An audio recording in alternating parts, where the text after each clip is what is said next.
진료실의 박선생 34번째 이야기 병 걸린 전공의입니다. 전공의 시절 외래에서 교수님의 진료를 돕고 있을 때였습니다. 20대의 젊은 남자가 외래 진료실에 접수를 했습니다. 교수님 진료 전에 병력지 작성이 전공의의 일 중에 하나여서 환자를 예진실에 앉혀놓고 병력 정치를 했습니다. 어떻게 오셨어요? 곤잘레스가 있어서요. 곤잘레스요? 예. 환자는 자리에서 일어나서 바지를 내렸습니다. 성기 부위에 대여섯 개의 사마귀 모양의 작은 종물이 보였습니다. 콘딜럼이었습니다. 아마도 개인위원회에서 콘딜러마라고 말한 것을 환자가 잘못 들어서 곤잘레스라고 말하는 것이었습니다. 그 후에 우리 과에서 한때 콘딜로마는 곤잘레스로 통했습니다. 첨규 콘딜럼 혹은 콘딜로마로 불리는 이 질환은 인유동 바이러스에 의해서 성기, 항문, 입 등의 구멍 주위에 생기는 바이러스성 질환입니다. 주로 성접촉이 된 부위에 생기기 때문에 구멍 주위에 많이 생깁니다. 감염된 성기가 항문에 닿으면 항문에 생기고 외음부에 닿으면 외음부에 생깁니다.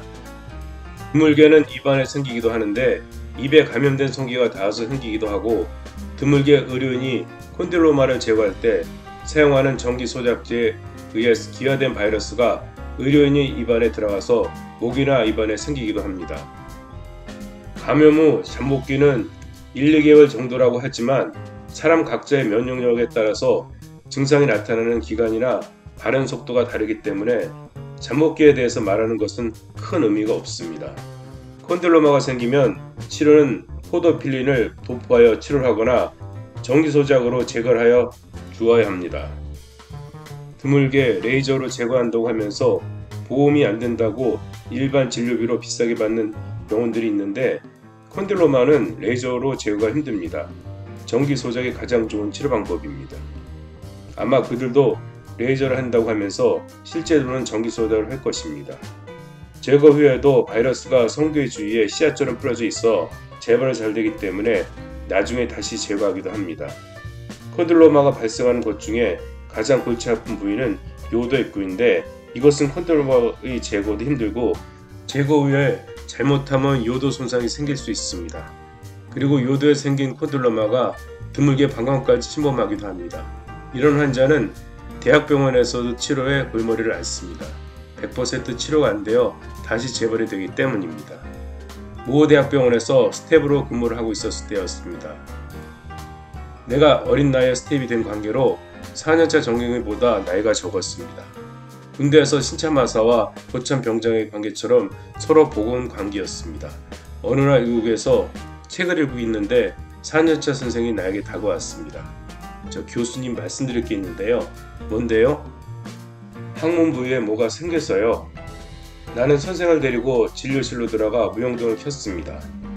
미혼이었던 선생은 여자친구를 여럿을 사귀면서 성기발랄한 생활을 하고 있었습니다.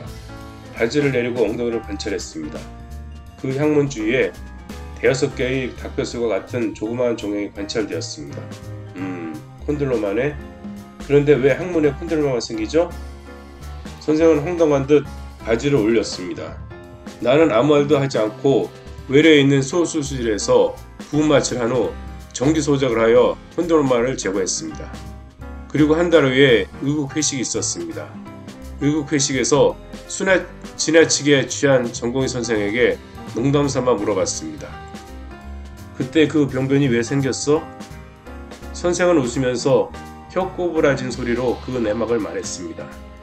콘딜로마가 생긴 몇 주 전에 연예기획사에서 근무하는 친구와 술을 마시다가 소속사의 무명 여자 연예인 2명을 불러내어 술자리를 같이 가지고 나서 4명이서 같이 모텔에 숨겨놨다고 합니다. 뒹굴다가 잘못해서 연예기획사에 다니는 친구의 성기가 선생의 항문에 닿으면서 사정을 했다는 것이었습니다. 나는 갑자기 구역질을 하고 술이 써지기 시작했습니다.